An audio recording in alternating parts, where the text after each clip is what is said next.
Oh man, guys, we're back with another YouTube video. What? All about, we're really honing into a certain topic about relationships that a lot of you guys asked actually throughout the years that we've been making videos, all about keeping the spark, the commitment, flame, keep that flame going.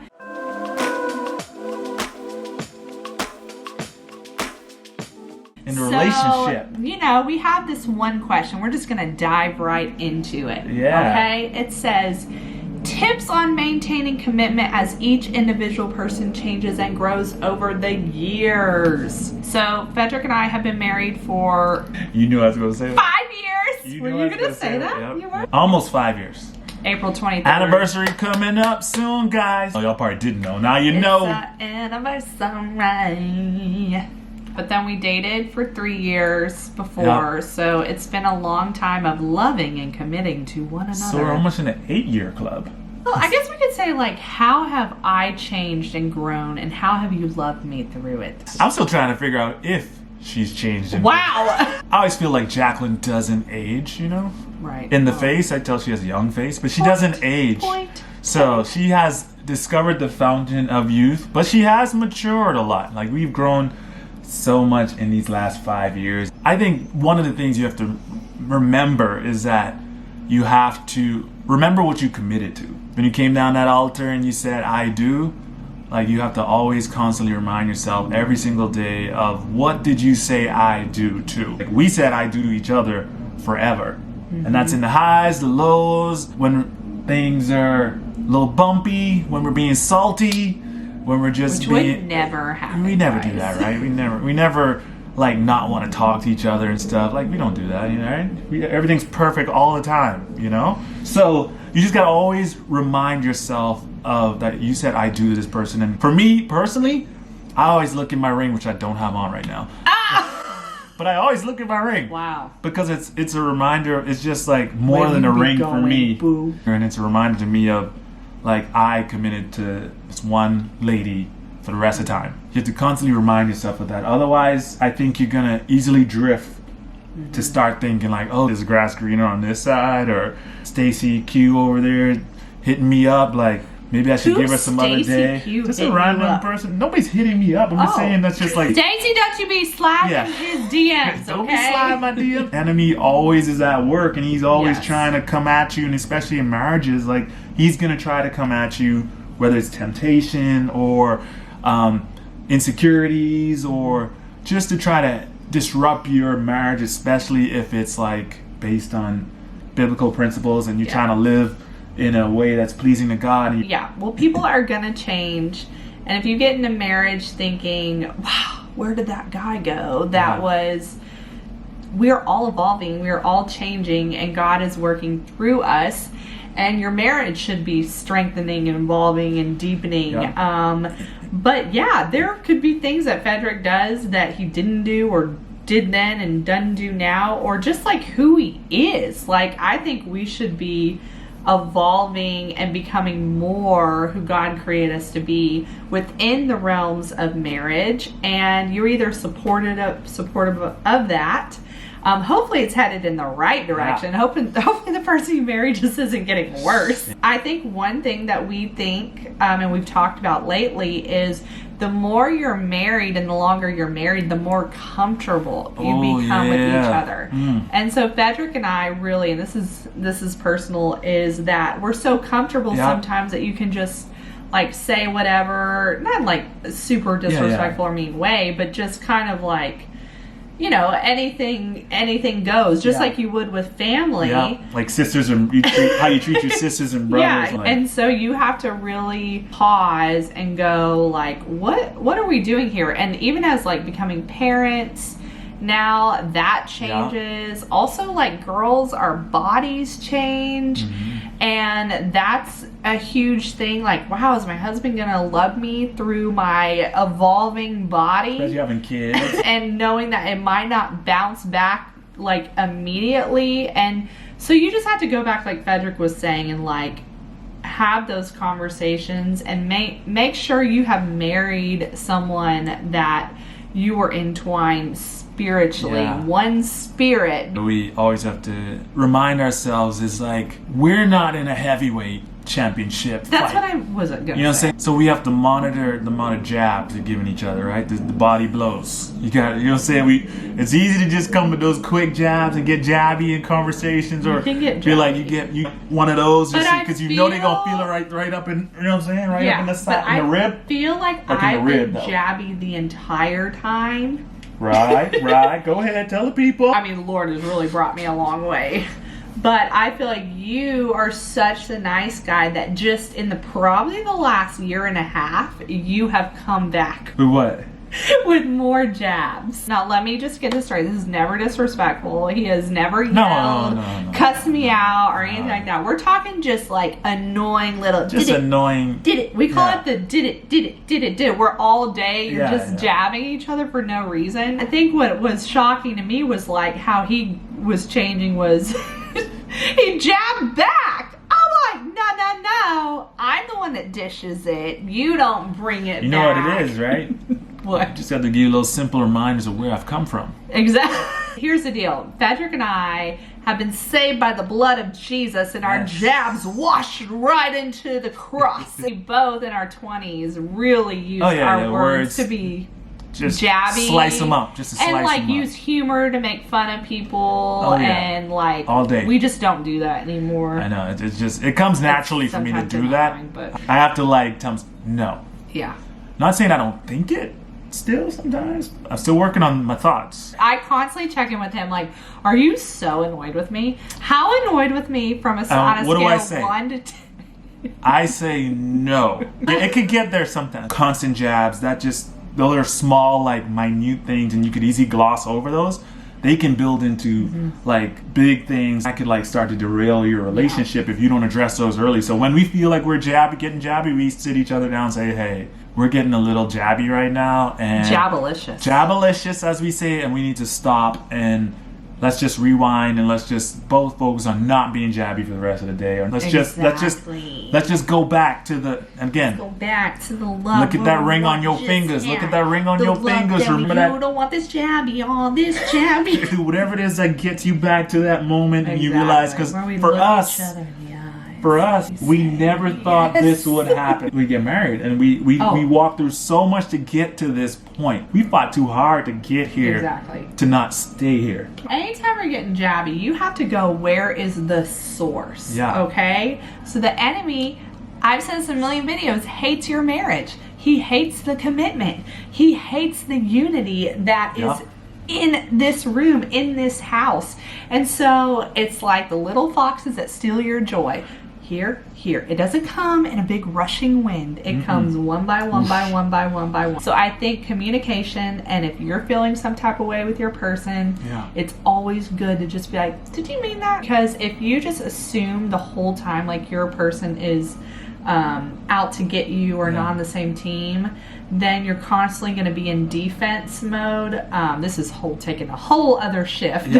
But I'm like, there's somebody out there that is in war with their person. Anytime we're in a thing, we didn't show them in the last video, but let's go like this. We'll go like and then you look the person in the eye so they can't go anywhere, and then you're like, okay, you have 2 minutes. You have 2 minutes to say everything you want to say. Obviously, we're still respectful in what we're saying, but we're honest and transparent. And open, honest, and transparent. You have to listen. You have to listen. And then if it just gets really crazy, you just you should bring Jesus into it always, but just stop and pray. If you can pray together when you mad at each other, oh my goodness, I'm telling you, you ain't gonna end that prayer still as mad as you was. I don't know how often that has actually happened, but it feels good for somebody. No, we've done it before. No, we actually have. One thing that just came to my heart was serving your spouse. Just like with friendships and everything, we wake up and we're like, what is she gonna do for me? Is she gonna call me? Is he gonna do this? When are you gonna take me on a date? I've learned in marriage is the Lord, like, you take the initiative. You know, we can be so fixed on like the man has to do this.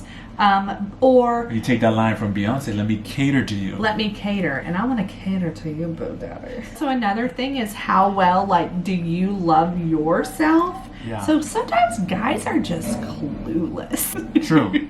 And he may not know that you love this, but maybe you've never even bought yourself that. Do you set your spouse up or your boyfriend up for success? That's what I heard the Lord say recently. Set Fedrick up for success. If he's your team, then be very honest of what you would like your birthday to look like. Yeah, what you would like, because we have no Valentine's Day idea to look what's like. going on in here.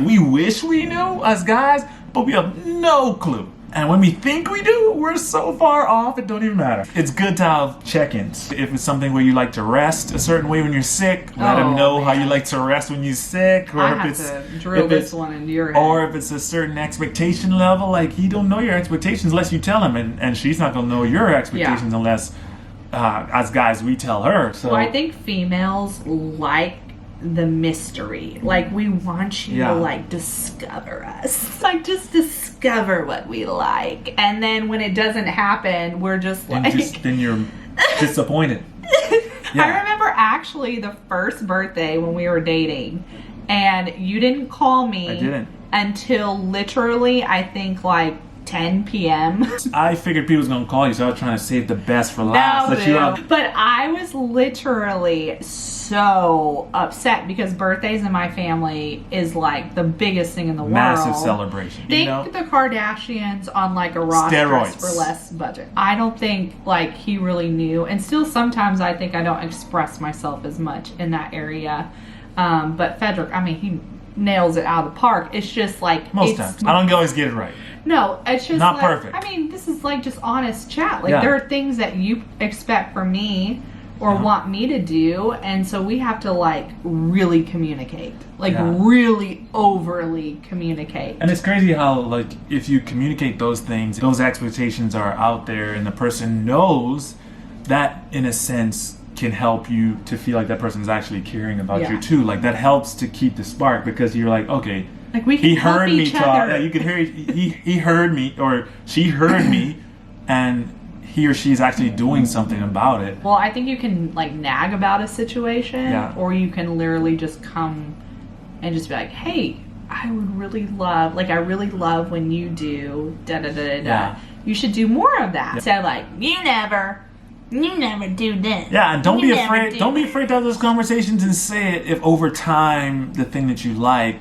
that person used to do for you, they stop doing like, or slow down on it. Like, it's good to keep those reminders too, because that person may feel like that thing that they were doing didn't really doesn't matter. have, or doesn't have the same effect as it once did. It once did. Like, or you change. Yeah. If you like really like gifts in one season, now it's not that big of a deal. Or you didn't like getting massages. Yeah. And this can go sexual too, guys. I'm just saying. It always can go sexual. Check in with your person to see what he may like or not like. Anyway, that's another topic for another day. Baby break, guys. While we're talking about dating and relationships, we gotta go get the little gal back there. She actually took a really long nap, and she now wants to join us. Big nap. Big nap. Big naps. Big nap. A lot of you guys talked about spark. Like, how do you keep the spark alive in marriage? How do you not get bored? Like, literally, a lot of y'all were asking, like, as you go on in your marriage, like, how do you stay in love? How do you stay friends? Well, you gotta know what you have is the best person out there for you, and it don't get no better than what you got. You got the God's best because that's what God sent your way. Ain't nobody better than the girl I got. But would you say that's because you waited for the best and didn't settle? Yes, I waited for the best, and I truly believe God gave me the best. If you believe God gave you the best, then you don't have to look at the rest. He doesn't ever go look at the rest. Yeah. See that? There. That's the best. It's got to be what you truly want, not what your parents want, not what your friends want, not what looks good on paper. Because if you don't have that friendship from the very beginning, like I told Fedrick, I was like, I knew like you were the one, because every day he showed up with something different, like whatever came out of his mouth. Like he was up for adventure. I knew like he didn't just want to loaf. Yeah, I like knew, my haircut. Okay, wow, not that one time. That's true. There was one time. That's a different story for another day. But if it's your best friend, the spark should stay there. And that's the person you know you don't want to live without. You want to invest in the relationship constantly. Yeah, you want to continue to cultivate it, right? Whatever that looks like. Whether like making time for dates, if you have your kids, responsibility. Yeah, you have kids. You're making time to go out. You're doing little things here and there to say, "I love you," or constant communication and constantly wanting to do different things to keep the spark alive. And obviously, you're doing all the things that married people do too. Have lots of sex. Pause. Okay, God created sex for you to enjoy, and it's fun. So I say, like, just don't stop having fun. Marriage, when you have kids and everything, can get so serious, and you got jobs, and you got things, and you got responsibilities. But I'm like, if you don't put fun on your calendar, like, even if you have to schedule it, there's nothing wrong with that. Do it. But be intentional about having fun. Also, I just felt this, like, he's not responsible for my happiness. I do not sit around waiting for Fedrick to make me happy so I can enjoy life. Like, you have to continue on with your passions and what God has purposed you to do, even in marriage. Like, sometimes you feel like marriage is the pinnacle and I've reached it and now I can just sit here and eat bonbons. Just because you're married don't mean you stop putting in the work. I'm telling you, I don't know why fun is on my heart so much, but it's like, I feel like couples just put that in the back burner. You can't laugh more at your friends than you laugh with your spouse. Oh. Otherwise, you're going to crave being with your friends more than you crave being with the person you married and the person you're with the most. We've been together for like this whole year just because of the way the world is right now, and working from home and together a lot more than we ever thought we'd ever be together. But we're still laughing. We're still having fun. If we start getting like, it's the brow thing. If you're just like intense too long, it's like, whoa, homie, like we'll say like relax the brow. I'll tell you what. Back to the sex thing. You can turn a guy's day all. You're always gonna slide that in there, But it's so. I think like I'm only saying it because it's true though. It's harder with kids. Yeah. Like I'm just saying it. It's like you got to be about the Lord's business. That's true. Hey, kids is the ultimate blocker. But we love kids. So kids are anyways, awesome. What is your foundation in your marriage and your relationship? Jesus is our foundation, and we're going to be very vocal about that because the Holy Spirit is the glue to our relationship. We put him first, and I feel like God's constantly pouring into our marriage. It's hard work, but he gives us the wisdom and the tools, and he's not afraid to speak to us and correct us and listen. He'll tell you so something we can about be there for each other. He'll tell you about something you need to be working on that you may not want to work on, that's gonna ultimately help your relationship. Exactly. Because you might be pointing that finger at her and say, God, you need to fix this, tell her to fix this and tell her to fix that. And he's like, no, you need to fix this, that, and that. Like, we just allow God to lead us. We just are willing for him to speak into our lives. God is fun. And he wants you to have fun in your marriage. I've said fun 1,000 times, so that must be the Lord speaking. He wants y'all to have fun and be childlike and be adventurous with your spouse. And also, last thing I feel is speak life over your marriage and your relationships. If you're dating, if you're single, like, believe that you're going to have a great marriage. Believe that your relationship is going to last the test of time, that you're not going to be like maybe your parents who got divorced, or you've seen generationally relationships broken. You can be the change. You can marry someone, and you guys can have a partnership that literally sets it up for generations to come, that your children will see relationships that are like, they won't ever experience maybe what you've seen in your past. That's why we talk about marrying the right person. Like, wait for that, because you can change everything for years to come for your children and your grandchildren and their children. And pray together. Pray often. And we should probably do that more. We don't do it enough. You can never pray enough, and we don't do it enough. And we should do it more. Yes. Thanks for watching this video. Thank you guys for tuning in. We never figured out how we was going to end our videos. Oh, we're still coming up with the ending. A good way to do it. Really, it's going to be a little sassy, and then it's going to be a little funny. And so with that being said, smash that thumbs up button, hit the subscribe button, and we'll be back with another video on YouTube. If you're about this energy, comment below because I'm not. Hey, everybody's about this energy. This is energy for days. Okay, we'll see you guys in the next video. Bye. Bye, guys.